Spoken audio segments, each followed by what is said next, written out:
வணக்கம் அன்பு நண்பர்களே, இன்றைய ஆயுதெழுத்து நிகழ்ச்சிக்கு உங்கள் அனைவரும் அன்போடு வரவேற்கிறேன். தேமுதிக தலைவர் விஜயகாந்த் தலைமையில் ஒரு அணி வெற்றி வாய்ப்பா அல்லது வீண் வேலையா என்ற தரப்பில் இன்றைய ஆயுதெழுத்து நிகழ்ச்சியில் விவாதிக்கிறோம். இந்த தலைப்புக்கான காரணம் என்ன? எல்லா கட்சிகளையும் போலவே, குறிப்பாக எல்லா எதிர்கட்சிகளையும் போலவே, பாட்டாளி மக்கள் கட்சி மற்றும் திராவிட முன்னேற்ற கழகம் மற்றும் தமிழ் மாநில காங்கிரஸ் உள்ளிட்ட கட்சிகளைப் போலவே விஜயகாந்த் அவர்களும் தேமுதிக தலைவர் விஜயகாந்த் அவர்களும் தன்னுடைய மனைவியோடு சூறாவளி சுற்றுப்பயணத்தை மேற்கொண்டிருக்கிறார். பல இடங்களில், பல மாவட்டங்களில் தன்னுடைய உரையை நிகழ்த்துகிறார், பொதுக்கூட்டங்களை நடத்துகிறார், ஒவ்வொரு நாளும் மக்களை சந்தித்து வருகிறார். அதன்படி அவர் பேசும்போது நாமக்கல் ஆகட்டும், ரிஷிவந்தி மாவட்டம் பல இடங்களில் சொல்லக்கூடிய ஒரு குறிப்பான விஷயம், நாங்கள் இந்த முறை அதிமுக மற்றும் திமுக இரண்டு கட்சிகளையும் ஆட்சிக்கு வரவிட மாட்டோம். எத்தனை முறைதான் நாங்கள் இந்த கட்சிகளை சென்று சேர்வது? ஒரு முறை இவர்கள் எங்களை தேடி வந்து பார்க்க சொல்கிறார். அதை தாண்டி ஒரு ஆங்கில நாளேட்டுக்கு இன்று ஒரு பேட்டி எடுத்திருக்கிறார். அந்த பேட்டியில் 2-3 முக்கியமான விஷயங்களை குறிப்பிட்டிருக்கிறார். ஒன்று, தேசிய ஜனநாயக கூட்டணியில் நான் இல்லை, இப்போதைக்கு நாங்கள் எந்த கூட்டணியும் இல்லை என்று திட்டவட்டமாக தெரிவித்திருக்கிறார். இரண்டாவது, கருணாநிதியவே நாங்கள் நம்ப மாட்டோம், திமுக தலைவர் கருணாநிதியை நாங்கள் நம்ப மாட்டோம், ஸ்டாலினை எப்படி நாங்கள் நம்புவோம் என்று சொல்லியிருக்கிறார். ஊழலுக்காக நாங்கள் பழைய தவறுகளுக்காக எங்களை மன்னித்து விடுங்கள் என்று சொல்லியிருப்பதே திராவிட முன்னேற்ற கழகம் ஊழல் செய்திருப்பதை உறுதி செய்கிறது என்று விமர்சனம் செய்திருக்கிறார். அதை தாண்டி மக்கள் நல கூட்டியக்கத்திலிருந்து உங்களை அழைக்கிறார்களே என்ற கேள்விக்கு நான் அந்த கூட்டணிக்கு வாழ்த்துக்களை சொல்லியிருக்கிறேன், நன்றி சொல்லியிருக்கிறேன், பொறுத்திருந்தான் பார்க்க வேண்டும், நாங்கள் எந்த கூட்டணியில் சேருவது என்று சொல்லியிருக்கார். எனவே திராவிட முன்னேற்ற கழகம் பற்றியும் அனைத்து இந்திய அண்ணா திராவிட முன்னேற்ற கழகம் பற்றி விமர்சிக்கக்கூடிய திரு தேமுதிக தலைவர் விஜயகாந்த் அவர்கள் மக்கள் நல கூட்டியக்கத்துக்கு வாழ்த்துக்களும் நன்றியும் தெரிவித்திருக்கிறார். எனவே இது ஒரு தமிழக அரசியல், தேர்தல் நோக்கி பயணிக்கக்கூடிய தமிழக அரசியல் ஒரு சின்ன திருப்பு முனையா என்று பார்க்கப்படுகிறது. இவர்களுக்கான வாய்ப்பு விஜயகாந்த் தலைமையிலான ஒரு தனி அணி அல்லது ஏற்கனவே இருக்கக்கூடிய மக்கள் நல கூட்டியக்கத்துக்கு விஜயகாந்துடைய தலைமையை ஏற்பது. இந்த இரண்டில் எது நடக்க இருக்கிறது? இந்த இரண்டில் எதுவும் நடந்தால் இது ஒரு வெற்றி அணியாக, வெற்றி வாய்ப்புள்ள அணியாக, அதிமுக திமுகவுக்கு மாற்றாக அணியாக இருக்குமா, அல்லது ஒரு ஃபியூட்டல் எக்ஸசைஸாக, ஒரு பலன் தரக்கூடாத, பலன் தராத ஒரு அணியாகத்தான் இருக்குமா? இதை பற்றி தான் இன்றைய ஆயுதெழுத்து நிகழ்ச்சி விவாதிக்கிறோம். நிகழ்ச்சி இந்த பகுதியில் மார்க்சிஸ்ட் கம்யூனிஸ்ட் கட்சியின் மூத்த தலைவர் திரு சவுந்தரராஜன் அவர் நம்முடைய இருக்கிறார், உங்களை நிகழ்ச்சிக்கு வரவேற்கிறேன். அதேபோல அரசியல் விமர்சகர் திரு ரவீந்திரன் துரைசாமி நம்முடைய இணைகிறார், உங்களை நிகழ்ச்சிக்கு வரவேற்கிறேன். அதேபோல திராவிட முன்னேற்ற கழகத்தை சேர்ந்த வழக்கறிஞரும் செய்தி தொடர்பாளர் திரு ஜெயராஜன் நம்முடைய இணைகிறார், உங்களை நிகழ்ச்சிக்கு வரவேற்கிறேன். அதேபோல தமாகவுடைய முன்னாள் சட்டமன்ற உறுப்பினர் துணைத் தலைவர் திரு ஞானசேகர் நம்முடைய இணைகிறார், உங்களை நிகழ்ச்சிக்கு வரவேற்கிறேன். நான் முதல்ல திரு ஜெவராஜ் சந்தா ஆரம்பிக்கலாம்னு பார்க்கிறேன். திராவிட முன்னேற்ற கழகம் பற்றிய இவருடைய விமர்சனங்கள் நீண்ட நெடுங்காலம் நடந்து கொண்டிருக்கக்கூடியது, கடைசி நேரத்தில் மாறுதல் கூடியது அப்படிங்கிற மாதிரி ஒரு எண்ணம் இருந்தது. ஆனால் இப்போ அவர் தொடர்ந்து திமுகவோடு நாங்கள் சேர மாட்டோம், அதற்கான வாய்ப்புகள் கிடையாது, திமுக அதிமுக இரண்டையுமே ஆட்சிக்கு வராமல் இருப்பதுதான் எங்களுடைய முதல் கட்ட பணி, இதான் எங்களுடைய தலையாய பணி சொல்லும்போது அவர் தன்னுடைய பேச்சு செயல் நோக்கத்தில் உறுதியா இருப்பதா நீங்க பாக்குறீங்களா, இல்லாட்டி இதுவும் மாறக்கூடியது நினைக்கிறீங்களா? இன்னும் ஒரு 6 மாத காலம் தேர்தலுக்கு இருக்கு. It is an premature stage. ஒரு வார காலமே அரசியலில் ஒரு ஷார்ட் பீரியட் என்று சொல்வார்கள். இது மாற்றத்திற்குரியதாக இருக்கும் என்றுதான் நான் நினைக்கிறேன்.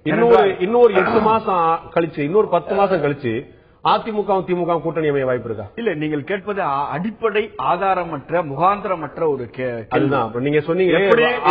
வாய்ப்பே இல்லாத விஷயத்தை நீங்கள் கேட்கிறீர்கள். அதுதான் கேட்டேன். திமுகவோடு யாரும் கூட்டணி சேரக்கூடாது என்று திரு ரங்கராஜ் பாண்டே நினைக்கிறாரா? தந்தி தொலைக்காட்சி நினைக்கிறதா? நான் இப்படி கேட்க முடியுமா? அதுதான் நான் அப்படி கேட்கிறேன். உங்களோட பிரச்சனை என்னன்னு புரியல எனக்கு. இல்ல, நான் சொல்வது 6 நாள் அதிகம், 6 மாசங்கிறது மிக எந்த சூழ்நிலை தான் கூட்டணியை முடிவு செய்யும்.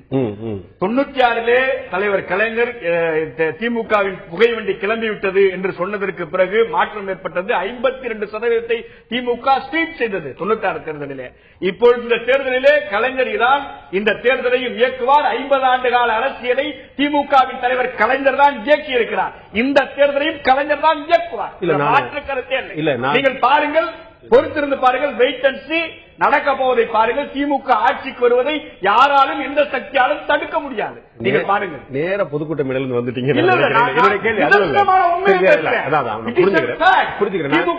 அதிமுகவிற்கு மாற்று திமுக இல்ல, வேறு வாய்ப்பே இல்லை. இங்கே கலர் இல்ல, மல்தான். ஓகே, இல்ல, நான் கேட்டது திமுகவுக்கு மாற்று அதிமுகவா, அதிமுக மாற்று திமுகவான்னு எனக்கு கேட்கல. என்னுடைய கேள்வி அது இல்ல. என்னுடைய கேள்வி, விஜயகாந்த் அவர்கள் இரண்டு அணியுமே நாங்கள் வரவிட மாட்டோம் சொல்லி சொல்றாரு. இது இல்ல, அவர் மனசு மாறிடுவார் நீங்க நம்புறீங்களா? இல்ல அது மனதில் உறுதியா இருப்பாங்க மட்டுமே. அதாவது நான் முதலில் திரு கேப்டன் விஜயகாந்த் அவர்களுக்கு எங்களுடைய வாழ்த்துக்களை தெரிவித்துக் கொள்கிறேன். இதில் மிகப்பெரிய விஷயம் என்னவென்றால், அவருக்கு வேறு வழி இல்லை என்பதை தாண்டி ஜெயலலிதா என்கின்ற ஒரு மிகப்பெரிய சக்தியை, அல்லது ஆளுங்கட்சி பலமாக இருக்கிற சக்தியை வீழ்த்த வேண்டும் என்று சொன்னால் திராவிட முன்னேற்ற கழகத்தினுடைய கூட்டணியில் அவர் இணைவதை தவிர வேறு வழி இல்லை.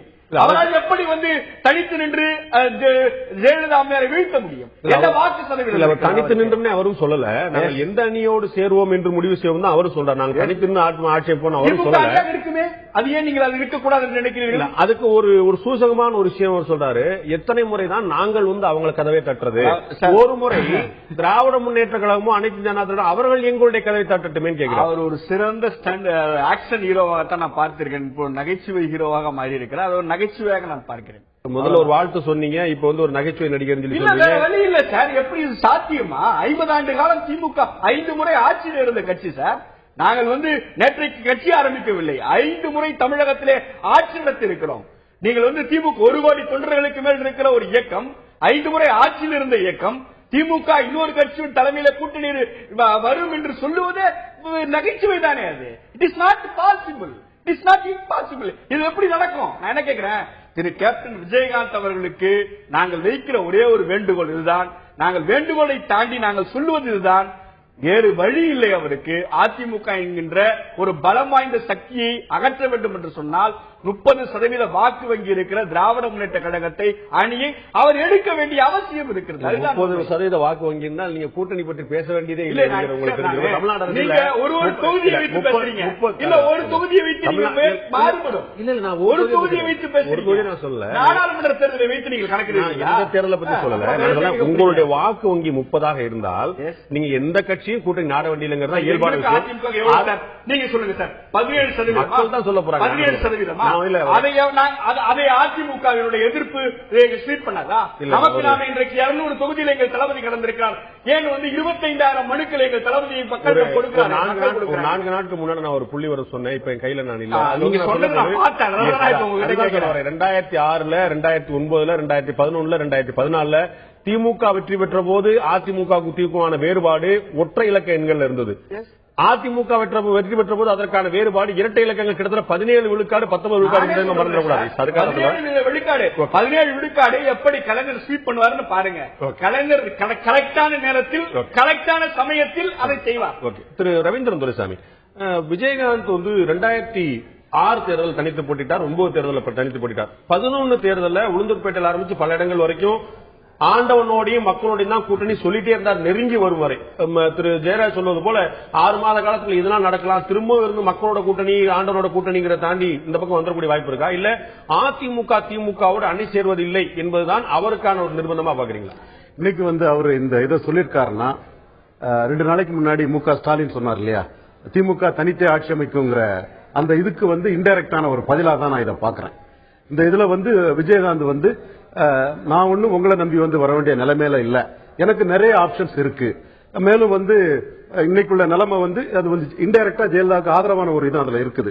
2011 திமுக ஆட்சியை அகற்றியே தீர வேண்டுங்கிற ஒரு சூழல் இருந்து அந்த ஒரு எக்ஸப்ஷனல் கேஸா அதிமுக சேர்ந்தவர் சொல்லியிருக்கிறாரு. அப்போ அவரோட இன்டைரக்ட் மீனிங் இப்போ அந்த ஒரு நிலைமை இல்லங்கிற ஒரு கருத்து அதுல தொக்கி வருது. கொஞ்சம் யோசிச்சு பாருங்க. 2011 திமுக ஆட்சி அகற்றணுங்கிற நோக்கம் பிரதானமா இருந்தது. இப்ப திமுக அதிமுக ரெண்டுமே வேண்டான்னு அவர் திரும்ப திரும்ப சொல்லிட்டு இருந்தாலும் அதிமுக வீழணுங்கிறது தான் அவருடைய பிரதானமான நோக்கமா இருக்கக்கூடிய வாய்ப்பு இருக்கு. ஏன்னா 2011 தேர்தலில் கூட்டணி இருந்துட்டு இவங்க கூட கூட்டணி சேர்ந்ததுக்காக நான் வருத்தப்படுறேன்னு சட்டசபையில முதலமைச்சர் அவர்கள் பதிவு செஞ்சாங்க. சோ தான் ஏமாற்றப்பட்டதா இல்லாட்டி அவமானப்படுத்தப்பட்டதா அவர் நினைக்கும் போது முதல்ல அதிமுக வீழணும் அவர் நினைக்கக்கூடிய வாய்ப்பு இருக்கு. அப்படியாக இருந்தால் திமுகவோட போறதுதான் அவருக்கு ஒரு சேஃபான விஷயமா இருக்கு. நிச்சயமாக அவர் திமுகவோட சேர்ந்து அதிமுக தோற்கடிச்சுன்னா அவர் political high risk business politics, மற்ற பிசினஸோட ரொம்ப ஹை ரிஸ்க் உள்ள பிசினஸ் தான் பொலிட்டிக்ஸ். அந்த ரிஸ்க் எடுத்து அவர் ஜெயித்தா அவரோட ஸ்டேக்ஸ் எங்கேயோ போயிடும். அப்படிப்பட்ட சூழ்நிலையில திமுகவில இருந்து ஏற்கனவே மக்களவை தேர்தலோட திமுக தலைவர் கருணாநிதி சொன்னார், ஸ்டண்ட் நடிகர் பிடி கொடுக்க மாட்டாங்கன்றாரு சொன்னாரு. ஆக்சுவலா அவர் என்ன ஆஃபர் பண்ணாருங்கிறது விஜயகாந்துக்கும் அவருக்கு தான் தெரியும். அது ரொம்ப குறைவா கூட அந்த ஆஃபர் இருக்கலாம். அது அந்த ஆஃபர் நமக்கு என்னன்னு தெரியல. இப்போ நாங்க தனிச்சுதான் ஆட்சி அமைப்பு பிசினஸ்ன்றீங்க, ஆஃபர்ன்றீங்க, சீட்டு பத்தி சீட்டு தான் பிசினஸ்ங்கிறதுல வருது. இப்போ அவர் எல்லா ஆப்ஷனும் எனக்கு இருக்குது, திமுகவுக்கு தான் நான் தேவையில்லை. எல்லா ஆப்ஷனுங்கிற வார்த்தை பொருந்துமான்னு நான் யோசிக்கிறேன். ஏன்னா அதிமுக சேர்வதற்கான எந்த வாய்ப்பும் கிடையாது. மக்கள் நல கூட்டு இயக்கம் தாண்டி தனியாக ஒரு அணி வைப்பேன் அப்படின்னு சொன்னா அதற்கான வெற்றி வாய்ப்புகள் இன்னும் கேள்விக்குறி. இன்னைக்கு இருக்கிற சேஃபஸ்ட் ஒரு பிளேஸ் அவருக்கு திமுக தான் இருக்க முடியும். நிச்சயமா தான் அதுக்கு சேஃபஸ்ட் பிளேஸ் சொன்னா நீ உண்மையை கொண்டான அவள் கொண்டா, நீ அவளை கொண்டான உண்மையை கொண்டாட ஊதி சாப்பிடுங்கிற மாதிரி இருக்க முடியாதுல்ல. அவருக்கு அதில் உள்ள என்ன கேரண்டிங்கிறது வேணும் இல்ல. ஏற்கனவே அவர் நீங்க அதிமுக போனால ஏமாந்துட்டாருன்னு கருத்து சொன்னீங்க. அவர் அதிமுக போனதுல ஜெயலலிதா அன்னைக்கு கம்ஃபர்டபிள் பொசிஷன்ல இருந்தனாலையும் அவர் கருத்துப்படியே திமுக ஆட்சி அகற்ற வேண்டிய சூழ்நிலை இருந்ததுனாலையும் 41 சீட்டுக்கு சம்மதிச்சதே நம்ம பலத்துக்கு குறைவான ஒரு இதுங்கிற எண்ணம் அவருக்கு இருக்கலாம். இப்போ திமுக கிட்ட அவர் போகணும்னா அவரோட எதிர்பார்ப்பு கையா இருக்கலாம், வானளாவிய அளவுல இருக்கலாம். அந்த இடத்தை அரைவ் பண்ணதுக்கு ஒவ்வொரு ஜிம்மிச்சும் அவர் பண்ணலாம். திமுகவோட கூட்டணி பேசுவதற்கான மறைமுக பேரம் தான் அப்படின்னு நினைக்கிறீங்களா? நிச்சயமா அவருக்கு ஃப்ரூட்ஃபுல்லா இருக்கணும்னா அந்த கூட்டணி தான் அவருக்கு ஃப்ரூட்ஃபுல்லா இருக்க முடியும். ஏன்னா அவரை பொறுத்த அளவுல நீங்க சொன்ன மாதிரி 2 தடவை தனிச்சு நின்னாரு, அதுல ரிசல்ட் ஒண்ணு வரல. 3வது தடவை அவரு அதிமுக சேர்ந்தாரு, மிகப்பெரிய வெற்றியை பெற்று எதிர்க்கட்சி தலைவராக 2011க்கு முன்னாடி இருந்ததை விட இப்ப ஊடகங்களுடைய விழிப்பும் சமூக வலைதளங்களுடைய விழிப்பும் தனிமனிதர்களுடைய விழிப்புணர்வு அரசியல் விழிப்புணர்வு அதிகமா இருக்கக்கூடிய நிலைமையில முந்தானேத்து நான் ஒரு கூட்டணின்னு சொல்லிட்டு நாளைக்கு ஒரு கூட்டணி மாத்தினா இவருடைய கிரெடிபிலிட்டி நிச்சயமா பாதிக்கும். அந்த பாதிப்பை தான் நம்ம 2014 பார்த்தோம். 2014 சோனியா சந்திப்பாரு, அங்க கூட்டணினாப்ல, பிஜேபி கூட்டணினாப்ல, திமுக பேசிட்டு இருக்கேன்னு சொன்னாப்ல.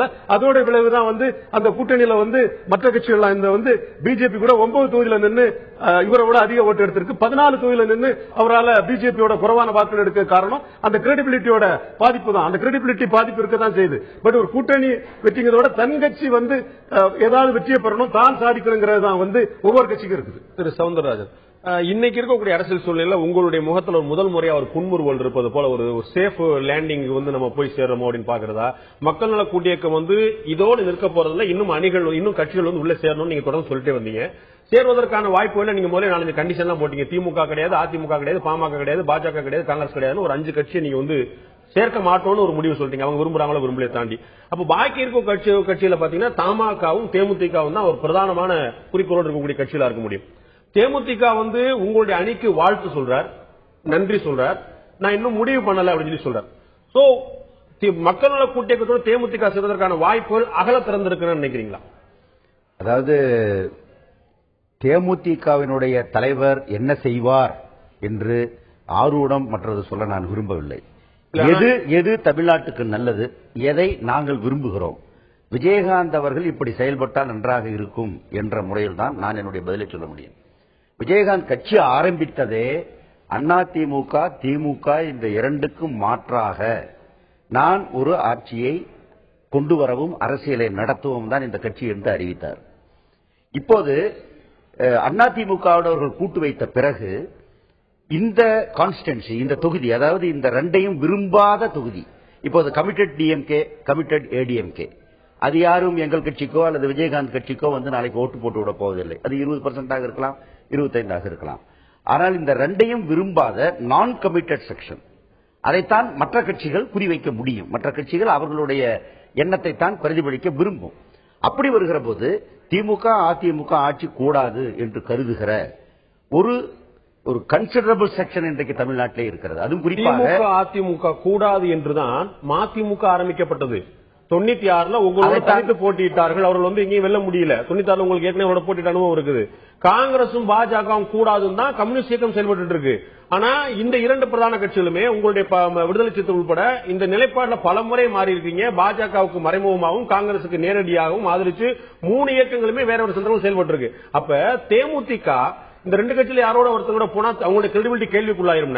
இதற்கு முன்னால் பல முறை இதுவரை கூட்டணி வச்ச உங்களுடைய கிரெடிபிலிட்டி என்ன? அதான் ஏற்கனவே ஏற்பட்ட வைத்த கூட்டணிகள், அதனுடைய படிப்பினை, அதனுடைய அனுபவத்தில் இருந்துதான் மதிமுகவாகட்டும் விடுதலை சிறுத்தைகளாகட்டும் நாங்களாகட்டும். இப்போது தமிழகத்தில் இந்த 2 இல்லாத ஒரு ஆட்சி, அதே நேரத்தில் டெல்லியில் பிஜேபி காங்கிரஸ் இந்த இருவரும் பின்பற்றக்கூடிய கொள்கைகள் இந்திய மக்களுக்கு உகந்ததாக இல்லை, தமிழ்நாட்டுக்கு உகந்ததாக இல்லை, மாநில அதிகாரங்களை பறிப்பதாக இருக்கிறது, பல்வேறு விதமான கேடுகள் சூழ்ந்ததாக இருக்கிறது. இந்த 2 கட்சிகளுடைய கொள்கையில் அடிப்படை மாற்றம் அதிமுகவுக்கும் இல்லை, திமுகவுக்கும் இல்லை. பாமக வெளிப்படையாகவே ஒரு ஜாதிய அடையாளத்தோடு இன்றைக்கு மக்களை அணுகுகிறது. ஒரு ஜாதிய போலரைசேஷனுக்கு அது முயற்சித்துக் கொண்டிருக்கிறது. ஆகவே அவர்களோடு கூட்டியலை நாங்கள் சொல்லுகிறோம். இந்த அடிப்படையில் வர விரும்புகின்றவர்கள் வரட்டும். விடுதலை சிறுத்தைகள் அமைப்பு அந்த மாதிரி ஒரு எண்ணத்துல விடுதலை சிறுத்தைகள் முன்னாடி தோழமையோடு இருந்தா மனிதநேய மக்கள் கட்சி அந்த மாதிரி ஒரு அடையாளத்தோடு இல்லையா? விடுதலை சிறுத்தைகள் என்பவர்கள் ஏற்கனவே பல்லாயிரக்கணக்கான ஆண்டுகளாக ஒடுக்கப்பட்ட, எந்த வகையிலும், அதாவது ஒருவரை கூட நீங்க வித்தியாசமாக சொல்ல முடியாது. அத்தனை பேரும் உழைப்பாளிகள், அத்தனை பேரும் உழைக்கிற மக்கள், அவர்களுடைய முன்னேற்றத்திற்காக பாடுபடக்கூடிய ஒரு இயக்கத்தையும், மேலும் எல்லா விடுதலை சிறுத்தைகள் போன்றவர்களை அல்லது தலித்துகளை அடக்கிக் கொண்டிருந்த அப்படிப்பட்ட அமைப்புகளை நான் மீண்டும் அந்த அடக்குவதற்கான வகையிலேயே நான் புத்துயிர்ப்பு கொடுப்பேன் என்று சொல்லக்கூடியவர்களுக்கு அடிப்படையிலே வித்தியாசம். நீங்க வந்து இந்த பக்கத்துல தாழ்த்தப்பட்ட மக்களையும் அந்த பக்கத்துல பாமக ஒப்பிடுறீங்க. நீங்க ஒப்பிட்டா இந்த பக்கம் தாழ்த்தப்பட்ட மக்களையும் அந்த பக்கம் வன்னிய மக்களையும் ஒப்பிடணும். இந்த பக்கம் விடுதலை சிறுத்தைகளையும் அந்த பக்கம் பாமக ஒப்பிடணும். இந்த பக்கம் ஒரு கட்சியும் அந்த பக்கம் ஒரு சமூகத்தையும் ஒப்பிடுவது சரியா இருக்கு. இல்ல தாழ்த்தப்பட்ட மக்கள் கடுமையான உழைப்பாளிகள், வன்னிய பெருமக்களும் தான் உழைப்பாளிகள். அவங்க தாழ்த்தப்பட்ட மக்களுடைய யாரும் ரெண்டு பேருமே நம்ம வந்து குறை சொல்ல முடியாது. அவர்களும் கூட பல இடங்கள் அது மாதிரி ஒரு பின்னங்கி தான் இருக்கிறாங்க. நம்ம அப்படித்தானே பார்க்கணும். அந்த வன்னியரோடு அவர் நிற்கவில்லை. இப்போது இதர பிற்படுத்தப்பட்ட மக்கள் பல அமைப்புகள் இருக்கிறது அல்லவா, பல ஜாதி அமைப்புகள், எல்லோரையும் ஒன்றுபடுத்தி அவர் ஒரு விதமான ஏற்பாட்டை செய்து கொண்டிருக்கிறார். தமிழ்நாட்டுக்கு நல்லதல்ல, மக்களுடைய ஒற்றுமைக்கு நல்லதல்ல. அந்த அடிப்படையில் இப்ப கௌரவ கொலை மற்றது பகிரங்கமாக அவர்கள் நடத்தி கொண்டிருக்கக்கூடிய விஷயங்கள் தமிழ்நாட்டுடைய அமைதிக்கு பெரும் குந்தகம் விளைவித்துக் கொண்டிருக்கக்கூடிய காரியங்களை அவர் ஈடுபடுகிறார்கள். ஆகவே இப்போது தேமுதிகவை பொறுத்தவரையிலே அதிமுக திமுக அல்லாத ஒரு அரசியலுக்கும் ஆட்சி மாற்றத்திற்கும் அவர்கள் வருவதுதான் அந்த கட்சி ஏற்கனவே எதற்காக தோற்றுவிக்கப்பட்டதோ அதற்காகவும் செயல்படுவதாக அர்த்தப்படும். எந்த கான்ஸ்டன்சியை அவர்கள் இப்போதும் கவலைப்பட வேண்டுமோ அதை கவலைப்பட்டதாக அர்த்தமாகும். இல்லாவிட்டால் அந்த கட்சி பலவீனப்படும். ஓகே, தேமுதிக பற்றிய இதே அழைப்பும் எதிர்பார்ப்பும் தமிழ் மாநில காங்கிரசுக்கும் உண்டா? இதே அழைப்பும் எதிர்பார்ப்பும் தமிழ் மாநில காங்கிரசுக்கும் எங்களுக்கு உண்டு. தமிழ் மாநில காங்கிரஸ் இந்த மக்கள் நல கூட்டணியோடு வருவது என்பதுதான் தமிழ்நாட்டு மக்களுக்கு நல்லது. அவர்களுடைய காங்கிரஸ் கட்சியில இல்லாத அல்லது காங்கிரஸ் கட்சியுடைய எந்த கொள்கையோடு தமிழ் மாநில காங்கிரஸ் முரண்பட்டது என்று சொல்லி காங்கிரஸை சேர்க்க மாட்டோம் தமாகவை சேர்ப்போம் சொல்றீங்க. தமிழ் மாநில காங்கிரசுக்கும் காங்கிரசுக்கும் இருக்கக்கூடிய ஐடியாலஜிக்கல் டிஃபரன்ஸ் ஏதாவது ஒன்றே ஒன்று சொல்லுங்க. தமிழ் மாநில காங்கிரஸ் இன்றைக்கு வந்து டெல்லியிலே ஆண்டு கொண்டிருந்த காங்கிரஸ் கட்சி பின்பற்றக்கூடிய எல்லா விதமான கொள்கைகளும், பொருளாதார கொள்கை, மற்ற கொள்கை, இது போன்ற கொள்கை, இப்படிப்பட்ட அந்த விஷயங்களோடு சேர்த்து மாநில உரிமைகள் சம்பந்தப்பட்ட பல்வேறு அடிப்படையான விஷயங்கள் இருக்கின்றன. அந்த விஷயங்களில் நாங்கள் மாறுபடுகிறோம் என்று தமாக அறிவித்தார். 2014 வரைக்கும் கூடவே இருந்தவர்கள், அதற்கு பிறகு மாற்றத்துக்கு வந்தவர்கள். 2014 பொதுத் தேர்தலில் இதே தமாகவுடைய தலைவர் வாசன்ல இருந்து அத்தனை எம்பிக்களும் முன்னாள் அமைச்சர்களும் காங்கிரசுடைய கொள்கையை பறைசாற்றி வீதி வீதியாக பிரச்சாரம் செய்தவர்கள். இன்று வரை காங்கிரசுக்கு எதிராக ஒரு வார்த்தை கூட சொல்லாதவர்கள் எந்த தமாக தலைவராக காங்கிரசுக்கு எதிராக ஒரே ஒரு வார்த்தை விமர்சனம் செய்திருக்கிறார்கள். அவர்கள் பாடத்தை முடிப்பதற்கு 2011 வரை ஆயிருக்கிறது என்றுதான் பொருள். அவர் பாடம் முடிந்தது, வெளியே வந்து விட்டார்கள். இப்போது அவர்கள் இந்த மக்கள் நல கூட்டணியோடு சேர்ந்து 2014 பொதுத் தேர்தல் வரைக்கும் பாடம் கற்றார்கள்.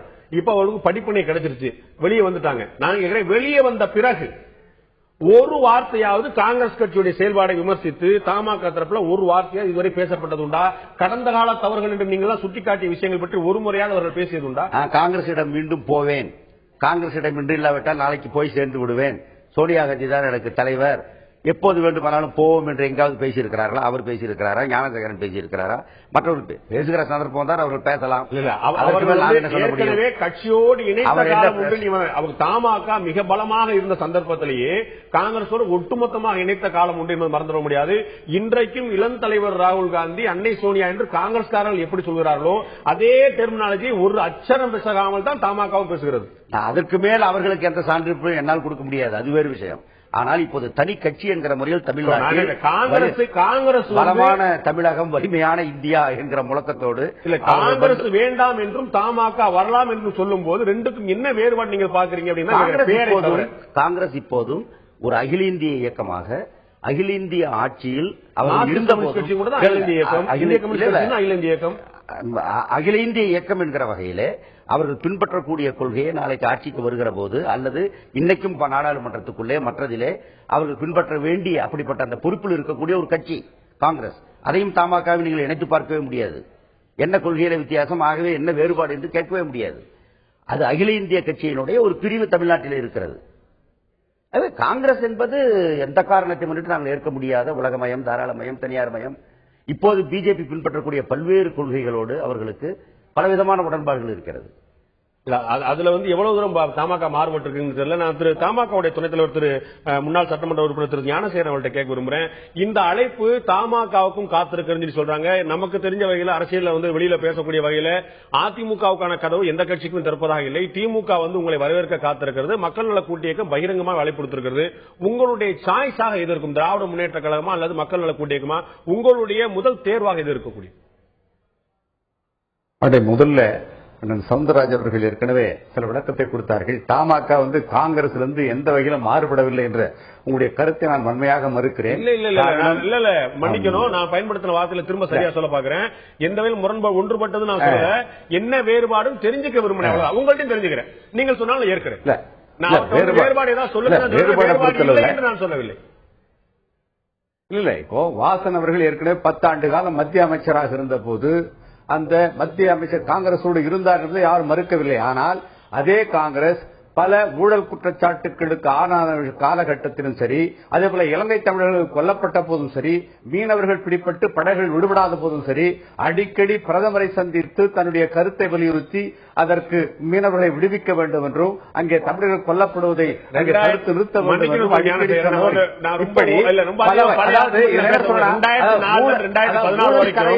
தினந்தோறும் ஒரு ஊழல் புகார் ஊடகங்களில் வெளிவந்த போது தமாகவுடைய தலைவர் எதற்காவது ஒன்றுக்கு அதிகாரப்பூர்வமாக வெளியில குரல் கொடுத்திருக்காரு. இந்த ஊழல் எனக்கு அவமரியாதை சேர்க்க சொல்லியிருக்காரு.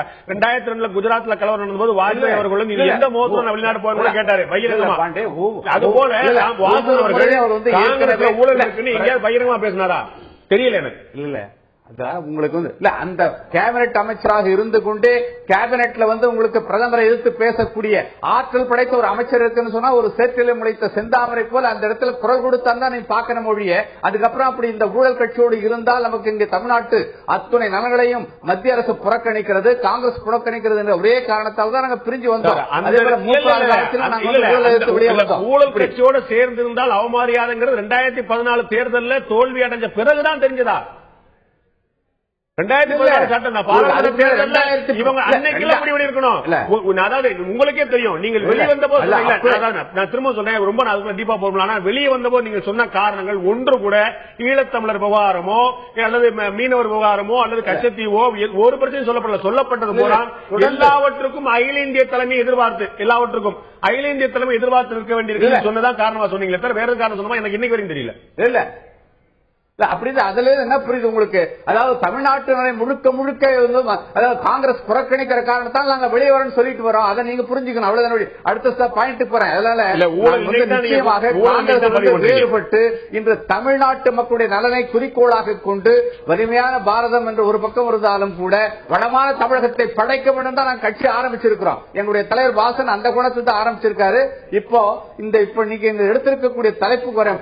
இப்போ நாங்க எல்லாரும் அழைப்பு விடுறாங்க, நீங்க என்ன அணியில போய் சேருவீங்க? விஜயகாந்த் கிட்ட போவீங்களா இல்லாட்டி உங்களுக்கு மக்கள் நல கூட்டணி பக்கம் போவீங்களான்னு கேக்குறீங்க. சேர்ந்து மக்கள் நலக்கூடியதுக்கு போவீங்களான்னு 3வது வாய்ப்பு வச்சுக்கலாம்.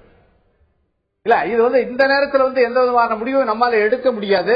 காரணம் என்னன்னா, எங்களுடைய தலைவர் இப்பொழுது ஆகஸ்ட் மாதத்தில் ஏற்கனவே தன்னுடைய சுற்றுப்பயணத்தை தொடங்கி பிப்ரவரி மாசம் தான் முடிக்க போறோம். நாங்க மக்கள் தொடர்ந்து வாசன் அவர்கள் மக்களை நோக்கி மக்கள் தளபதி என்ற தலைப்போடு நாங்கள் போய் மக்களை சந்தித்துக் கொண்டிருக்கிறோம். கருத்தறிந்து தமிழ்நாட்டு மக்களுக்கு எது நல்லதோ, அதே போல எங்களுடைய தமிழ்நாடு காங்கிரஸ் தொண்டர்கள் எதை விரும்புகிறார்களோ அந்த அமைப்பில் நிச்சயமாக எங்களுடைய தலைவர் வாசன் அன்றுதான் அதை முடிவெடுப்பாரே ஒழிய இன்று மக்கள் நல கூட்டணி அழைப்புக்கு அதே போல எப்படி விஜயகாந்த் வாழ்த்து சொன்னால் அதே போல வாழ்த்து சொல்லியிருக்காரு. அதே போல பிப்ரவரி மாசம் வரைக்கும் சுற்றுப்பயணம் போறீங்க. அதுல உறுதியான விஷயங்கள் அதுக்கு பிறகுதான் முடிவு பண்ண முடியும் சொல்றீங்க. ஆனா உங்களால் ஒரு விஷயம் உத்தரவாதம் சொல்ல முடியும், பாஜகவோடும் பாமகவோடும் ஒருபோதும் கூட்டணி இல்லை என்பதை உறுதியா சொல்ல முடியும் இல்லையா? இப்பயே சொல்லணும். காரணம் நீங்க சுட்டி காட்டினார் பாஜக கூட்டணி வைக்க மாட்டீங்க, எல்லாரும் தெரிஞ்சுக்குமே வச்சிருக்கீங்களோ? இல்ல இல்ல இப்ப ஏற்கனவே ஜெயராஜும் அதே போல நம்முடைய ரவீந்திரநாத் துரைசாமி பாத்தீங்கன்னா, அதாவது விஜயகாந்த் சொன்னதை சில நேரங்களில் அந்த சர்க்கம்ஸ்டன்சஸ் அந்த சூழ்நிலை பொறுத்து தன்னை மாற்றிக்கொண்டதை பற்றி எல்லாம் குறிப்பிட்டார்கள். ஆகவே இப்பொழுது பார்த்தா இன்னைக்கு அதிமுக திமுகவுக்கு வாக்கு வங்கிகள் இருப்பதை யாரும் மறுக்க முடியாது.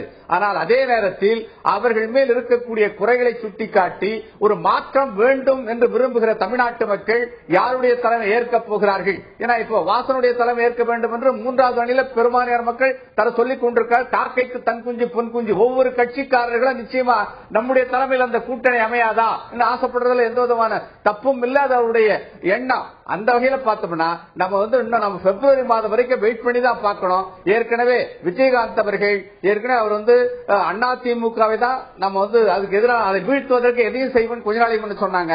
இப்போ சொல்லும் போது 2 அணி எங்களுக்கு கிடையாது. ஆனா இன்னொன்னு கூட கடைசி அவருடைய பேட்டியில பாத்தீங்கன்னா கரண்ட்லி, அதாவது தற்போதைக்கு நாங்கள் அதிமுக திமுகவோடு நாங்கள் சேர மாட்டோம், நாங்களே அவங்க கிட்ட போனோம், அவங்க எங்க கிட்ட வந்து அவங்க எங்க பக்கம் வரட்டும், அவங்க எங்க கீழே வரட்டும் சொல்லியிருக்காரு. ஆகவே இதுல மாற்றங்கள் நிகழலாம், அரசியல் எதுவும் நடக்கும். ஆகவே எங்களை பொறுத்தளவில் நாங்கள் நிச்சயமாக வாசன் அவர்கள் எந்த விதமான குற்றமும் குற்றச்சாட்டுக்கும் ஆளாகாதவர், நேர்மையானவர், காமராஜருடைய ஆட்சியை மீண்டும் தமிழகத்திலே படைக்க வேண்டும் என்ற எண்ணத்தோடு புறப்பட்டிருக்கிறோம். 1967க்கு பிறகு கூட்டணி இல்லாமல் திமுகவும் சரி அதிமுகவும் சரி ஆட்சி அமைக்கல. கூட்டணி வைத்துத்தான் தேர்தலை சந்தித்தார்கள். தேர்தலை சந்தித்த பிறகு அவர்களுக்கு எங்களுக்கு கொடுக்க வேண்டிய பங்கை அவர்களுக்கு கொடுக்கவில்லை. ஏற்கனவே பாத்தீங்கன்னா போன சட்டமன்ற தேர்தலில் மைனாரிட்டியாக இருந்தாலும் கூட திராவிட முன்னேற்ற கழகம் அதாவது ப்ரீ போல் அக்ரிமெண்ட் இல்ல என்ற ஒரு காரணத்தை சொல்லி எங்களுக்கு பங்களிக்கவில்லை, அதாவது கேபினெட்ல. அதை கூட கூட்டணியை வைத்துக் கொண்டுதான் அதிமுக சட்டமன்ற தேர்தலை சந்தித்திருக்கிறது என்பதுதான் வரலாறு. அதற்கு முன்னால் காங்கிரஸ் கட்சி ஒன்றுதான் கூட்டணி இல்லாமல் ஆட்சிக்கு வந்தது. ஓகே, நம்ம ஒரு பொறுத்திருந்து பார்க்க வேண்டிய விஷயம் உங்களுடைய கூட்டணி முடிவு என்ன போகிறது சுற்றுப்பயணத்து காலகட்டத்தில் பார்க்கணும். குறிப்பாக தேமுதிக என்ன முடிவெடுக்கிறது என்பதை பொறுத்துதான் தமாகவோட முடிவு இருக்கும் போலதான் உங்களுடைய பேச்சிலிருந்து யூகிக்க முடிகிறது. விஜயகாந்த் அவர்கள் பேட்டில் இன்னொரு முக்கியமான விஷயம் படிச்சுள்ள, நாங்கள் திராவிட முன்னேற்ற கழகத்தில் கருணாநிதியை நாங்கள் நம்பவில்லை, ஏற்கவில்லை, எப்படி நாங்கள் ஸ்டாலினை ஏற்போம் என்று சொல்கிறார். ஒருவேளை ஸ்டாலின் தான் பிரதானப்படுத்தப்படுவார், அவரோடு இணைந்து எப்படி நாம் இருப்பது என்ற ஒரு ஈகோ கிளாஸ் அந்த பிரச்சனைக்கான காரணமா, இல்லை ஸ்டாலினோடு முன்னிறுத்தப்பட மாட்டார், கருணாநிதி தான் முன்னிறுத்தப்படார் என்று சொன்னால் ஒருவேளை கூட்டணிக்கான அச்சாரத்தை தூதை திராவிட முன்னேற்ற கழகம் முன்னிறுத்தினால் விஜயகாந்துடைய மனதில் மாற்றம் ஏற்படக்கூடிய வாய்ப்பு இருக்கிறது. அதுக்கெல்லாம் ஒரு சிறிய இடைவெளிக்கு பிறகு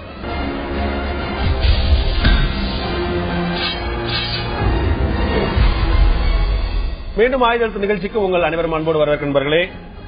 திரு விஜயகாந்த் அவர்கள் தேமுதிக தலைவர் விஜயகாந்த் அவர்களுடைய தலைமையிலான அணி வெற்றி வாய்ப்பா அல்லது வீண் வேலையாண்ட தலைப்பு இந்த ஆயுத நிகழ்ச்சி பார்த்துக் கொண்டிருக்கோம். நான் திராவிட முன்னேற்ற கழக பிரமுகர் ஜெயராஜ் கேட்க விரும்புகிறேன். இந்த பேட்டியில் அவர் சொல்லும் போது திமுகவுக்கான கதவுகளை ஒட்டுமொத்தமா மூடிட்டாரு சொல்ல முடியாத மாற்று வாய்ப்புகள் இருக்குன்னு நம்ம நினைச்சுக்கிட்டாலும் அரசியல் மாற்றங்கள் வாய்ப்பு தான் சொல்லி நினைச்சாலும் திராவிட முன்னேற்ற கழகத்துடைய பொருளாளர் திரு ஸ்டாலின் அவர்கள் மன்னிப்பு கேட்டது, கடந்த கால தவறுகளுக்கு மன்னிப்பு கேட்டதன் மூலமாக ஊழல் நடந்திருப்பது என்பதை ஒப்புக்கொள்கிறார் சொல்றார். போக திராவிட முன்னேற்ற கழகத்தை மீண்டும் ஆட்சி கொண்டு வருவது புதைகுழியில் விழுவதற்கு சமம்னு சொல்றார். அதாவது முதலில் ஏதேனும் எங்கேனும் 5 முறை ஆட்சியில் இருந்த கட்சி திராவிட முன்னேற்ற கழகம் எங்கேயோ ஒரு தவறு நடந்திருக்கலாம், அதற்காக மன்னிப்பு கேட்பது என்பது அரசியலிலே ஒரு நாகரிகத்தின் அடையாளமாக அல்லது வெளிப்படைத்தன்மையாகத்தான் அதை பார்க்கணுமே தவிர அதை அதை ஏற்றுக்கொண்டார்கள் அதற்காக மன்னிப்பு கேட்டார்கள் என்று குதர்க்கமாக பேசுவது என்பது எந்த விதத்தில் நியாயம் என்று எனக்கு தெரியவில்லை. இல்ல அவர் என்ன சொல்றாரு, தப்புக்கு மன்னிச்சிருங்கன்னு சொன்னாலே தப்பு தானங்கிறதா அவர் கேள்வி. ஆட்சி நீண்ட நெடிய காலம் ஆட்சியில் இருந்த கட்சி நாங்க. இதை விட தாண்டி ஒரு மிகப்பெரிய ஒரு கீழ்மட்டத்தில் இருந்து மேல்மட்டம் வரைக்கும் இன்றைக்கு நாடாளுமன்ற உறுப்பினர்கள் அல்லது உள்ளாட்சி பிரதிநிதிகள் எத்தனையோ பேர் இருக்காங்க, வார்டு கவுன்சிலர், மேயர்கள், துணை மேயர்கள் என்று எங்கேயும் ஒரு தவறு நடந்திருக்கலாம். தவறு நடக்கவில்லை என்று நாங்கள் சொல்லவில்லை, தவறு நடந்திருக்கலாம். அந்த சிறு சிறு தவறுகள் கூட இல்லாத ஒரு தூய்மையான ஆட்சி, கலெக்ஷன் கரப்ஷன் இல்லாத ஒரு ஆட்சியை கொடுப்போம் என்று நாங்கள் உறுதி கூறுகிறோம்.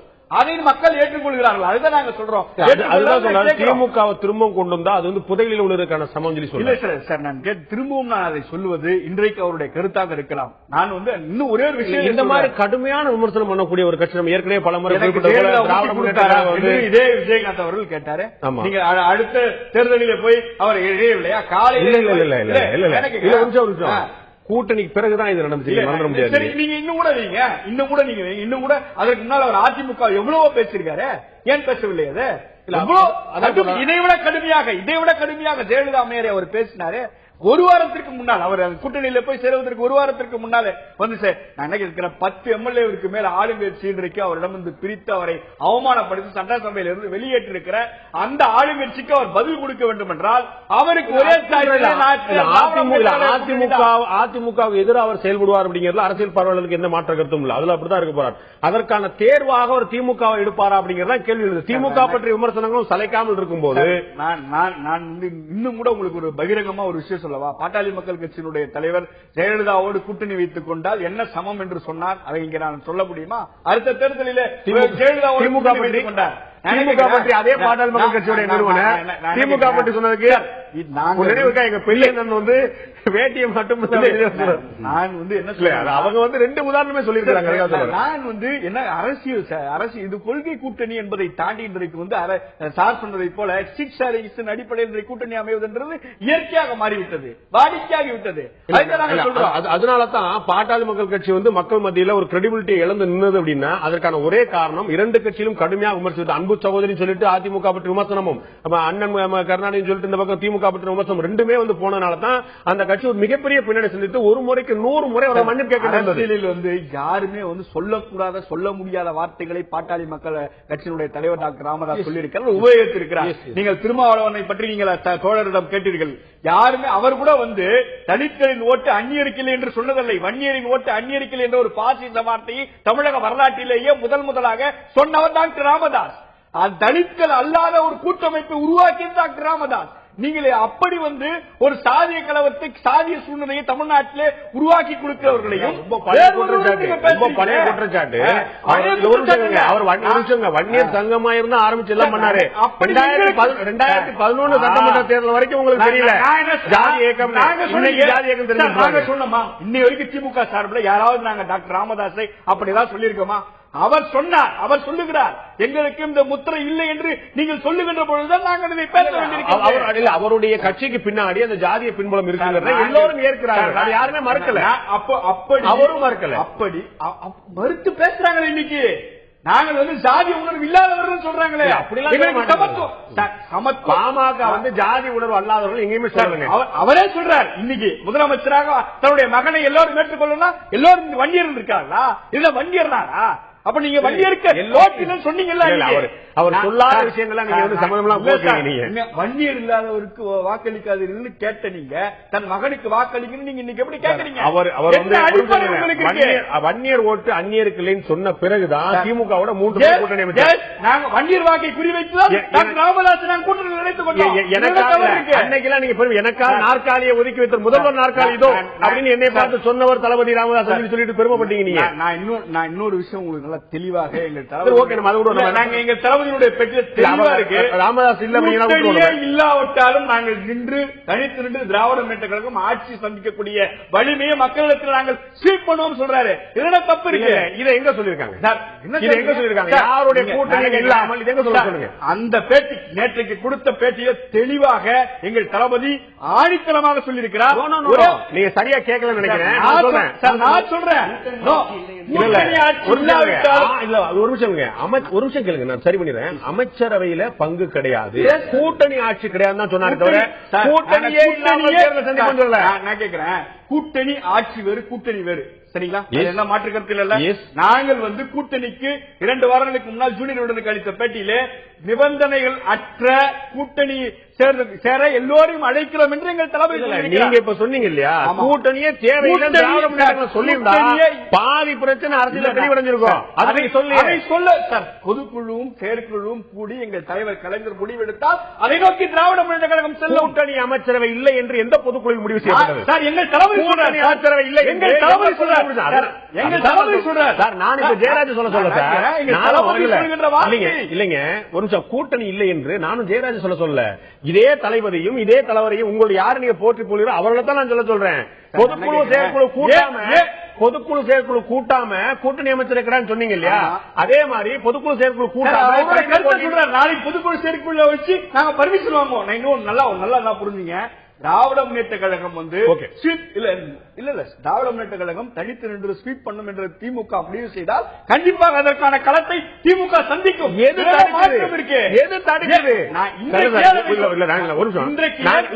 நாங்க தனித்து நின்று போட்டிட்டோம்னா ஸ்வீப் பண்ணிடுவோம் சொல்றீங்களே, யார் தடுக்கிறாங்க? நான் ஆரம்பத்தில் கேட்டதுதான் இன்றைக்கு ஏன் அதை சொல்ல வேண்டும்?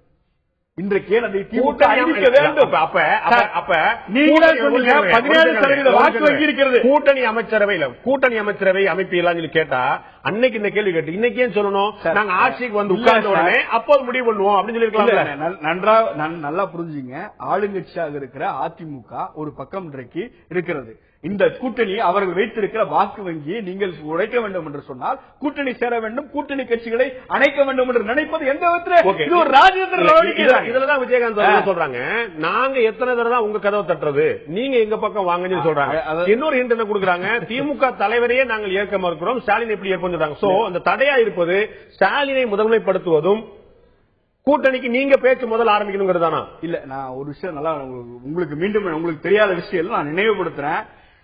திருமணமான 2வது மாதத்தில் ஓராண்டு காலம் சிறைச்சாலையில் இருந்தவர் எங்கள் தளபதி. அவரை நீங்கள் குறைத்து மதிப்பிட்டு விட முடியாது. 50 ஆண்டு 45 ஆண்டு காலம் தொடர்ந்து யாருக்கும் சரி 45 ஆண்டு காலம் தொடர்ந்து அரசியலிலே இயங்கிக் கொண்டிருக்கிறவர்.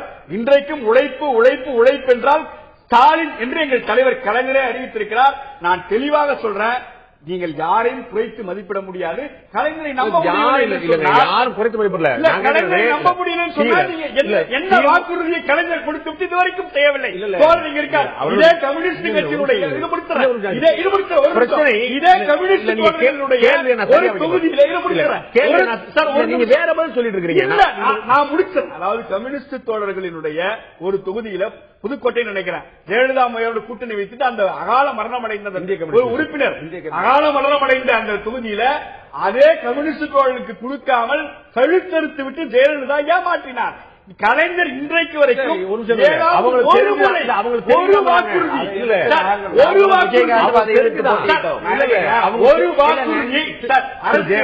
ஒரு வாக்குறுதியை கூட்டணி பாதிப்பாதிவர்களா சொல்லி நினைக்கிறேன். நான் சொல்றேன், இந்திய கம்யூனிஸ்ட் கட்சி முழுமையா உடன்பட்டு கொடுத்தது.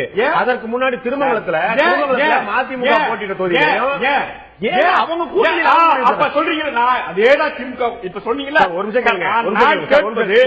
இதுவரைக்கும் கலைஞர் எந்த வாக்குறுதியை கொடுத்து ஒரு முறை மாற்றி நடந்தார். ஒரு நிமிஷம் கேளுங்க, நானே கேட்கிறேன். நீங்க பதில் சொல்றது எனக்கு இல்ல, திரு விஜயகாந்துக்கு. விஜயகாந்த் என்ன சொல்றாரு, கருணாநிதியவே நம்ப மாட்டோம், நாங்க ஸ்டாலின் எப்படி ஏற்பது கேட்கிறார். அவருடைய கேள்வி வந்து தலைமை யார் ஏற்பது பற்றி. நான் அதைத்தான் சொல்றேன், இதுவரைக்கும் கலைஞர் எந்த வாக்குறுதியை கொடுத்து விட்டு கழுத்தெடுத்தார், எந்த வாக்குறுதியை கொடுத்து விட்டு செய்யாமல் இருந்தார். ஓகே, நான் கேட்கிறேன். இப்ப திரு ரவீந்திரசாமி, இப்ப திமுகவோடு ஒருவேளை ஒரு கூட்டணி அமைச்சு அதுதான் வந்து அவங்களுக்கு ஒரு பெட்டர் சாய்ஸா இருக்கும்னு பார்த்தோம்னா, திமுகவோட கூட்டணி அமைத்த அன்று பாமகவுக்கும் மதிமுகவுக்கும் ஏற்கனவே ஏற்பட்டிருக்கக்கூடிய ஒரு செட்பேக், அதாவது திமுக அதிமுக மாற்றும் சொல்லி கிளம்பிய கட்சிகள் மீண்டும் அவர்களோடு கூட்டணி அமைத்தார்கள் போது ஆட்டோமேட்டிக்கா ஒரு பலவீனம் வந்துருது.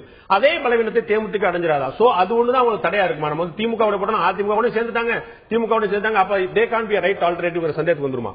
ஏற்கனவே அதிமுக சேரும் போதே வந்து அவங்கள்ட்ட உள்ள அதிமுக எதிர்ப்பு வாக்களை எடுத்தாங்கல்ல, அந்த வாக்களை அவங்க இழந்திருக்காங்க. அடுத்தால பாஜக கூட திரும்ப 2014 சேரும்போது பாஜகவுக்கு எதிரான சிறுபான்மை வாக்குகளை இழந்திருக்காங்க. பாமகவோட சேரும்போது பாமக எதிரான தலித் வாக்குகளை இழந்திருக்காங்க. தேமுதிக இந்த 2 கூட்டணி மாற்றத்திலுமே வந்து இந்த இழப்புகளை சந்திக்க தான் செய்திருக்குது. ஆனா இந்த இழப்பு இந்த அதிமுக அணி சேர்ந்துதான் அவங்க வந்து ரிசல்ட் காட்டியிருக்காங்க. அப்படி அவங்க ரிசல்ட் காட்டணும்னா திமுக அதிமுக 2ல ஒண்ணு வேணுங்கிற ஒரு சூழல் அந்த கட்சிக்கு இருக்குது. இந்த நிலைமையில எஸ்டாப்ளிஷ் லீடர் தமிழ்நாட்டில் எடுத்துக்கிட்டா கருணாநிதியும் ஜெயலலிதாவும் தான். அப்ப இதுல வந்து கருணாநிதியை தவிர இன்னொருத்தர திமுக எஸ்டாப்ளிஷ் பண்ணி விடுறதுல நமக்கு என்ன லாபங்கிற எண்ணம் வந்து தெளிவா விஜயகாந்த் தரப்புல இருக்கத்தான் செய்யுது. இல்ல, ஆனா திமுக தரப்புல பலமுறை சொல்லிட்டாங்க, வெற்றி பெற்றாங்கன்னா முதலமைச்சர் வரப்போது கருணாநிதி தான், அவர் தான் 6வது முறை முதலமைச்சர். ஸ்டாலினே பலமுறை சொல்லிட்டாரு. நிச்சயமா ஸ்டாலினே சொல்லிட்டாரு. விஜயகாந்த் அதை எப்படி எடுக்கிறாங்கிறதா இப்ப நம்ம பார்க்கணும். இப்ப வந்து பாலிசி டிசிஷன் எல்லாம் திமுக முதல் விஜயகாந்த் பேச்சு நாளைக்கு மாறும் எதிர்பார்க்கிற மாதிரியே ஸ்டாலின் பேச்சு நாளைக்கு மாறும். இல்ல, பாலிசி டிசிஷன் எல்லாம் முன்னாடி வந்து கருணாநிதி தான் திமுக பேசிட்டு இருந்தாப்ல. இப்ப ஸ்டாலின் வந்து ரெண்டு விஷயத்துல ஸ்டாலினே பேச ஆரம்பிச்சுக்கிறாப்ல. அப்போ வந்து இந்த கட்சியை வந்து முழுமையா நடத்த போறது ஸ்டாலின் தான். ஸ்டாலின் எஸ்டாப்ளிஷ் ஆகாத திமுகவுடைய எண்ணத்தை தானே, திமுக தலைவருடைய எண்ணத்தை தான் அவர் பிரதிபலிக்கிறார். தன்னுடைய சொந்த கருத்தோ அடிப்படை கொள்கைக்கு முரண்பட்ட விஷயமோ இல்ல. அதாவது வந்து கிளியர், விஜயகாந்த் வந்து 4 பேர் எம்எல்ஏ அதுக்கு கட்சி ஆரம்பிக்கல, முதலமைச்சர் ஆகிற எண்ணத்தான் கட்சி ஆரம்பிச்சாரு. அதுக்குள்ள ஸ்ட்ரக்சர் இல்ல, அவரே 10% போக்கஸ் பண்றாரு. என்கிட்ட 10% மதிமுக பாமக எடுக்கலாம், நான் தான் எடுத்தங்கிறதான் அந்த எண்ண ஓட்டமும் அவருக்கு ஓடுது. என்றாலும் அவரோட உள்ள கிடக்க ஆள் மனசுல உள்ள ஒரு எண்ணங்கிற மாதிரி வந்து நம்ம நினைச்சோம், அல்ல இன்னொருத்தர வந்து புதுசா லீடரா எஸ்டாப்ளிஷ் ஆகிறதுக்கு நாமளும் துணை போகணுமாங்கிற ஒரு எண்ணமும் அவரோட பேட்டியில வெளிப்படுது. திரு சவுந்தரராஜன் கேட்க விரும்புறேன். இவர் சொன்னது போல 10% வங்கி அவருக்கு இருந்தது, ஓட்டு வங்கி இருந்ததுன்னு சொல்லிட்டு 2009 தேர்தல் வரைக்கும் போச்சு. நம்ம வந்து ஒரு 12 வரைக்கும் இருந்தாங்க, 10% ஓட்டு வங்கி இருக்குன்னு சொல்லி முடிவு பண்ணாங்க. 2014 அது வந்து சாத்தியமாகல. இப்ப ஒருவேளை நீங்கள் எதிர்பார்ப்பது போல தமாகவும் தேமுதிகவும் இப்ப இருக்கக்கூடிய மக்கள் நல கூட்டணியுடன் இணைந்தால் ஒட்டுமொத்தமாக ஒரு 15 விழுக்காட்டுக்கு மேல கிடைக்கும் நினைக்கிறீங்களா? அது வந்து அந்த வாக்கு வங்கி ஒரு அஷ்யூர்டு ஓட்டா, ஒரு உத்தரவாதப்படுத்தப்பட்ட வாக்கா 15 விழுக்காட்டுக்கு மேல இருக்கும் நினைக்கிறீங்களா? இது போதுமானதா இருக்கும் நினைக்கிறீங்களா அதிமுக திமுக மாற்றாக அமைவதற்கு? அது வந்ததுன்னா நீங்க சொல்றது அரித்மெட்டிக். நிச்சயமாக இந்த 5 ஏற்கனவே இருக்கிற 4ம் இந்த 2ம் இணைகிற போது அதில் ஒரு பெரிய வேதியியல் மாற்றம் ஏற்படும் நிச்சயமாக. இப்போ இவங்க 2 பேரும் தான் இவங்களை விட்டா அவங்க, அவங்களை விட்டா இவங்கன்னு மாற்று என்று பேசுகிறார்கள். டெல்லியில் பிஜேபிக்கு மாற்று காங்கிரஸ், காங்கிரஸுக்கு மாற்று பிஜேபி என்று தான் பேசிக் கொண்டிருந்தார்கள். எப்படி ஒரு கட்சி திடீரென்று வந்தது? இந்த 2 கட்சிகளுக்கும் எதிரான ஒரு மனோநிலை. இந்த டெல்லியை வந்து மற்ற எந்த மாநிலத்தோட ஒப்பிட முடியுமா? அப்படியெல்லாம் டெல்லியில் இருக்கிறவங்க அவங்க வந்து டெல்லியில் இருக்கிறவங்களும் மக்கள் தான். டெல்லியில இருக்கிறவங்களும் வந்து கேளுங்க, அதற்கான தேவை ஏற்பட்டது ஒண்ணு. அரவிந்த் கெஜ்ரிவால் வந்து எல்லாருமே ஊழல் கட்சிகள் சொல்லிட்டு அவர் மேல எந்த புகாரும் இல்லாம அவர் வந்து ஒரு ஊழலுக்கு எதிரான ஒரு ஐக்கானா முன்னிறுத்தப்பட்டார்.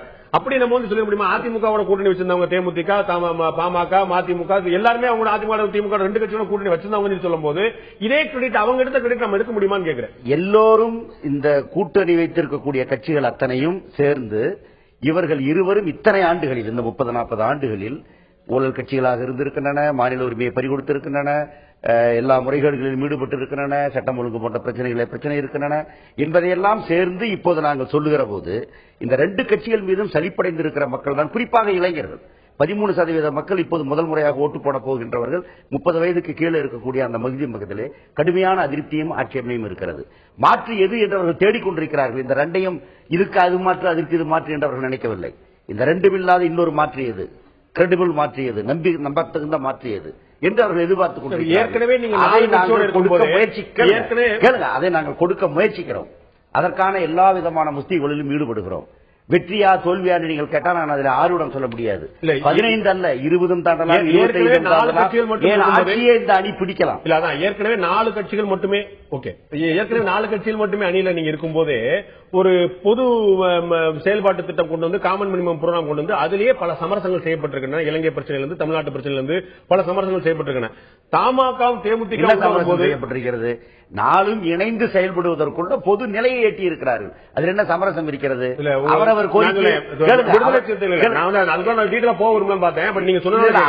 கோரிக்கை அவரவர்கள் பேசுவார்கள், அவர்கள் தனி மேடையில பேசுவார்கள்.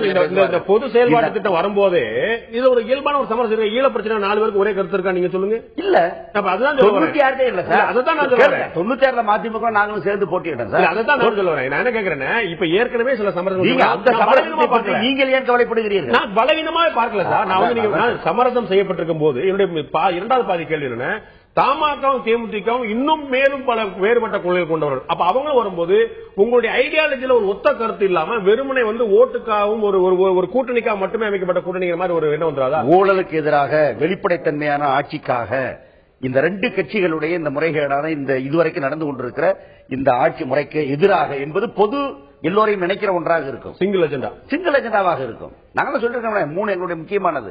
அதில் தமாக மாறுபடும் என்று நான் கருதவில்லை, விஜயகாந்த் மாறுபடுவார் என்று நாங்கள் கருதவில்லை. ஊழலுக்கு எதிராக மிக வலுவாக விஜயகாந்த் அவர்கள் பேசியிருக்கிறார். கருணாநிதியா ஸ்டாலின் பிரச்சனை எல்லாம் அவர் எழுப்பவில்லை. கருணாநிதியே எங்களுக்கு வேண்டாம் என்றால் அப்படின்னு சொல்லிட்டாருன்னா அர்த்தம் என்ன? அவர் திமுக பக்கம் போக விரும்பவில்லை என்பது மிக வலுவாக இந்த ஸ்டேட்மெண்ட் சொல்லியிருக்கிறார். இல்ல இருந்தாலும் கூட அவங்க ஏற்கனவே சொன்னது போல இப்போதைக்கு நாங்க வந்து 2 கூட்டணியும் இல்லைன்னு சொல்லி சொல்லியிருக்கிறாரு. அதே போல வந்து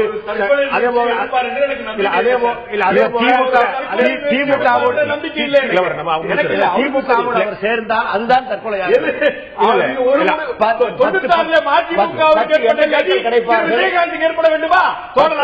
10 எம்எல்ஏக்கள் கிடைப்பார்கள். அந்த கட்சி 10% வாக்குகளை இழக்கும். கட்சி வேண்டுமா 10 எம்எல்ஏ வேண்டுமா என்று விஜயகாந்த்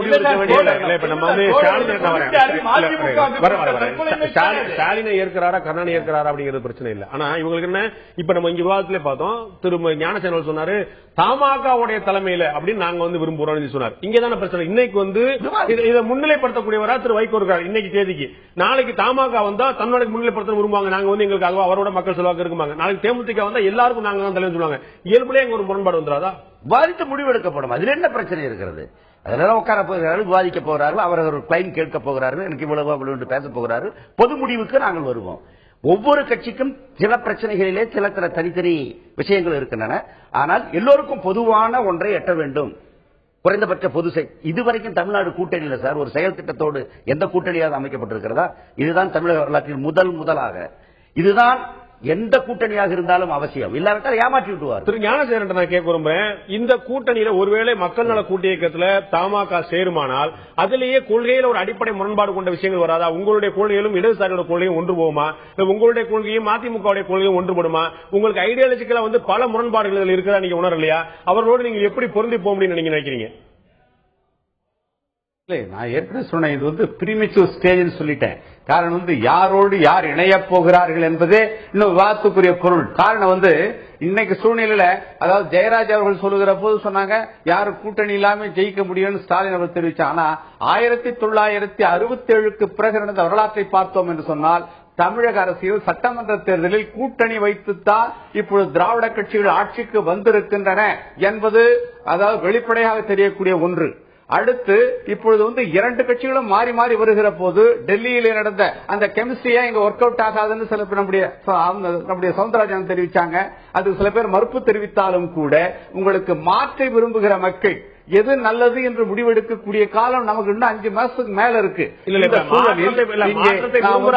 ஒரு கேள்வி, மாற்றத்தை விரும்பினாங்கன்னா ஒரு ஆல்டர்னேட்டிவ் இல்ல, அந்த ஆல்டர்னேட்டிவ் எதுங்கிறதா கேள்வி. ஆல்டர்னேட்டிவ் நான் தான் சொல்லிட்டு பாமக சொல்லுது, தமாக சொல்லுது, தேமுதிக சொல்லுது, மக்கள் நல கூட்டணி சொல்லுது, திமுக சொல்லுது. மாற்றே 7-8 இருக்கும்போது இல்ல விட்டு சார் கட்டாய போச்சு. கேக்குதா? ரவீந்திரன் அவருடைய இணைப்புல துண்டிக்கப்பட்டு நினைக்கிறேன். திரு ரவீந்திரன் கேட்க இந்த ஒட்டுமொத்தமா இந்த வியூத்தை பார்க்கும்போது திரு ஞானசேகர் திரும்ப திரும்ப வலியுறுத்தியது போல இது அடுத்தடுத்த காலகட்டங்களில் மாறக்கூடிய நினைக்கிறீங்களா? இல்லாட்டி இதுல ஒரு ஷேப் கிடைச்சிருச்சு நீங்க நினைக்கிறீங்களா? பாட்டாளி மக்கள் கட்சி ஒன்று யாரோட கூட்டணி சேர தயாராக இல்லை, அல்லது அவர்கள் யாரும் சேர்க்க தயாரா இல்லை, அது ஒரு நிலைப்பாடுல ஒரு இருக்கிறாங்க. மக்கள் நல கூட்டணிக்கத்துல வாய்ப்புகள் தமாகவும் தேமுதிக மட்டும்தான். அதிமுக எந்த கூட்டணி கதவையும் திறக்க தயாரா இல்லை. திமுகவோட கூட்டணி சேர்ந்தா காங்கிரஸ் ஒரு இயல்பான கூட்டணி இருக்கு, தேமுதிக வருமா இல்லையாங்கிறது தெரியாது. சோ ஒரு ஸ்ட்ரக்சர் கிளியர் ஆகுது நினைக்கிறீங்களா, இன்னும் காம்ப்ளிகேட் ஆகுது நினைக்கிறீங்களா? இதுல பாமக தெளிவா அதிமுக அதிமுக போக மாட்டாங்க. அவங்க தெளிவா பண்ணிட்டு இருக்காங்க. அவங்க தனிச்சு தான் இருப்பாங்க. அதே மாதிரி இந்த மக்கள் நல கூட்டணிக்கும் தனிச்சு தான் இருப்பாங்க. இதையும் தாண்டி 2014 பரப்புரை பண்ணும்போதே நாம் தமிழர் இயக்க தலைவர் சீமான் நாமே மாற்று நாம் தமிழர் மாற்றுன்னு சொல்லி அவரும் தனியா அனுப்பாரு. இந்த 3 பேருமே இப்படி நிற்க காரணம் என்னன்னா, இன்றைய காலகட்டத்தில் கருணாநிதிக்கு ஈர்ப்பு தன்மையும் ஜெயலலிதாவுக்கு ஈர்ப்பு தன்மையும் கால ஓட்டத்தால் குறைந்து இருக்கிறது. நீங்க ஏற்கனவே சொன்னீங்க இல்லையா, வலைத்தளங்கள், வாட்ஸ்அப் இதெல்லாம் இளைஞர்கள் மத்தியில இவங்களை கவரக்கூடிய பெரிய ஈர்ப்பு இல்லாத அந்த வாக்கு வங்கி அதிகமா இருக்குது. அதை நாம கேப்சர் பண்ணுங்கிற நோக்கங்கள்ல இந்த கட்சி மொழிமையாக பாமகவுடைய செயல்பாடும் மக்கள் நல கூட்டணியோட செயல்பாடும் தேமுதிகவுடைய பார்வையும் பார்க்கும்போது அதிமுக திமுக இரண்டு வேண்டாம் சொல்லி சொல்லும் போது முதல்ல நம்ம திமுகவை எதிர்ப்போம், திமுக பிறகு நம்ம அதிமுக நிச்சயமாக. இதுவரை எல்லா தேர்தலையுமே ஆளுங்கட்சியை தான் எதிர்த்து இந்த சூழ்நிலையில பிரதான எதிர்கட்சியும் எல்லா கட்சிகளும் மிக மிக கடுமையாக விமர்சிக்கிற சூழ்நிலை இந்த 2016 தேர்தலுக்கு முன்னதான் வந்திருக்கு. அதுக்கு காரணம் 2014 அந்த பிரதான எதிர்கட்சி அடைஞ்ச ஒரு மோசமான தோல்வியும் ஒரு முக்கிய காரணம். திரு ஞானசேகரன் உங்களுடைய சுருக்கமான இறுதியான பார்வை பிளீஸ். இல்ல என்னை பொறுத்தளவுல இன்னும் எல்லா கட்சிகளுமே தாங்கள் பதவி கொண்டு தான் நினைக்கிறாங்க. யாரோடு சேர்ந்தால் நமக்கு அதிகமான வெற்றியை பெற முடியும், எத்தனை சீட்டுகளை வென்றெடுக்க முடியும், யார் நல்லாட்சி அமைக்க முடியும் என்ற தத்துவத்தோடு பிறகுதான் இணையக்கூடிய வாய்ப்பு ஒழிய இன்று பேசுவதெல்லாம் நாம் நிச்சயமாக நடைபெறக்கூடிய ஒன்றல்ல. யூகத்தின் அடிப்படையில் பேசிக் கொண்டிருக்கிறோம். ஆகவே பொறுத்திருந்து பார்ப்போம். நிச்சயமாக பிப்ரவரியில தான் எல்லாமே ஒரு ஷேப்புக்கு வரும். விஜயகாந்த் யாரோட போறாரு, நாங்க யாரோட போறோம், இல்ல நான் எங்க தலைமையில் அமைய போதா, இந்த பிரச்சனைகளை எல்லாம் நாம் பிறகுதான் சந்திக்க பார்த்துட்டு நீங்க முடிவு செய்ய போறீங்களா, இல்லாட்டி உங்களுக்கு தனிப்பட்ட ஒரு பார்வை இருக்குதாங்க என்னுடைய கேள்வி. இல்ல எங்களுக்கு தனிப்பட்ட பார்வை இருக்கு. எது அதாவது எங்களுடைய தலைவர் முடிவெடுப்பார். நிச்சயமாக யாரோடு கூட்டு சேர்ந்தால் நமக்கு எத்தனை சீட்டுகள் அதிகம் வெற்றி பெறுவோம். இந்த இடத்துல அதிமுக பாமக மக்கள் நல கூட்டணியும் திமுக இந்த 4 அணிகள் தெளிவான பார்வையோடு அடுத்த போயிட்டு இருக்காங்க. இதுல முடிவெடுக்காம எல்லா பக்கமும் ஏற்படுத்திட்டு இருக்கு தேமுதிக தமாக மட்டும்தான். யாருமே தெளிவா யாருமே தெளிவா போகல. எல்லாருமே எதிர்பார்த்து காத்துட்டு இருக்காங்க. அதிமுக காத்துட்டு இருக்கு, உங்களுக்கு திமுக காத்துட்டு இருக்கு, விஜயகாந்த் அதே மக்கள் நல கூட்டணி எல்லாருமே எதிர்பார்க்கிறாங்க. இன்னைக்கு எதுவுமே ஷேப்புக்கு வந்துடல. இன்னும் it's time there to shape. அதிமுக தமாக அழைப்பு இருக்கா? இல்ல தாராளம் உங்களுக்கு எதுவும் நடக்கல. அரசியல் நிரந்தர பகைவரும் இல்ல, நிரந்தர நண்பரும் இல்ல. உங்களை இருகரம் கூப்பி வரவேற்பு வெளிப்படையா சொல்ல முடியாது இல்ல. அந்த வியூகம் எப்படி அமைக்கப்பட எங்களுடைய தலைவரை தான் கேட்கணும். 67 தேர்தல்ல தேர்தலுக்கு பிறகு ஆட்சி எப்படி அமையும் என்று இந்த கூட்டணி அண்ணா தலைமையில் இருந்த அந்த கூட்டணி, அது கூட்டணி ஆட்சியாக இருக்குமா, யார் முதலமைச்சராக இருப்பார்கள், என்ன நடக்கும் என்கிற எந்த தெளிவும் இல்லாமல் காங்கிரஸ் மீது இருந்த கடுமையான அதிருப்தியினுடைய விளைவாக ஒரு பெரிய மாற்றம் ஏற்பட்டது. அப்படிப்பட்ட மாற்றம் உட்பட இந்த ரெண்டு கட்சிகளும் இன்றைக்கு அதே மாதிரியான ஒரு டிஸ்கிரெடிட்டட் பொசிஷன் இருக்கிறது. இன்றைக்கு ஒரு மிகப்பெரிய ஒரு அவநம்பிக்கைக்கு ஆளாகி இருக்கிற ஒரு சூழ்நிலை இருக்கிறது என்பதுதான் எங்கள் பார்வை. இவர்களும் வருவாங்க நீங்க எதிர்பார்க்கிறீங்க.